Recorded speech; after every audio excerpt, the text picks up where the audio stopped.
100% परम तत्व है। इस ब्रह्मांड की विष्णुपुरी में 2% परम तत्व है, तो भी इतना सुख है।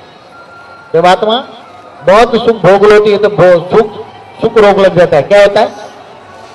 सुखी हो जाती है, बहुत सुख होता है, दुख तो होता ही नहीं वहां वैकुंठ में। तो सुख से थक कर फिर वो शांति चाहती है। आत्मा जब बहुत सुख भोगती है फिर उसको क्या चाहिए? शांति चाहिए। इसलिए शांति के लिए शिवपुरी जाती है। कहां जाती है? शिवपुरी जाती है। तो शिवपुरी में तुम्हारा शरीर कौन सा है? शिवपुरी में 3% परम तत्व है, और आकाश तत्व उसका शरीर आकाश तत्व का। आकाश तत्व में 3% परम तत्व है।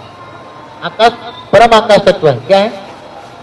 जहां परम आकाश तत्व ज्यादा हो वहां शांति मिलती है। क्या होता है? शांति का अनुभव कौन देता है?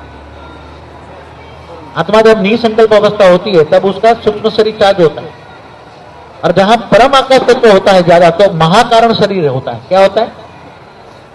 परम तत्व की मात्रा ज्यादा होने से, परम आकाश तत्व ज्यादा होने से महाकारण शरीर, वैकुंठ लोक में कारण शरीर। कारण शरीर क्यों हो गया? क्या हो गया? वैकुंठ लोक में जाने से तुम्हारे विकर्म विनाश हो गए।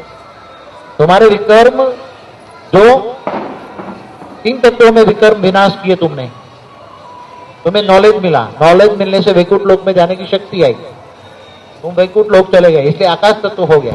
अब आकाश तत्व में पावर आई, पावर आने से विकर्म विनाश हो जाते हैं। नॉलेज आने से विकर्म विनाश हो जाते हैं। तुम 1 सेकंड में लौकिक से अलौकिक दुनिया में जा सकते हो। देह और देह के सर्व संबंध भूलकर आत्मस्वरूप मुझ परमात्मा को याद कर, मैं तेरे सर पापों का विनाश कर दूंगा। क्या बोला? पापों का विनाश हो जाएगा तो आत्मा हल्की हो जाएगी। हल्की हो जाएगी तो आकाश तत्व चार्ज होगा। आकाश तत्व चार्ज होगा तो वैकुंठ लोक पहुंच जाएगी, और उसको सुख बहुत भोगेगा। अब सुख से थक जाएगा, क्या लगेगा? सुख रोग लग जाएगा। क्या होगा?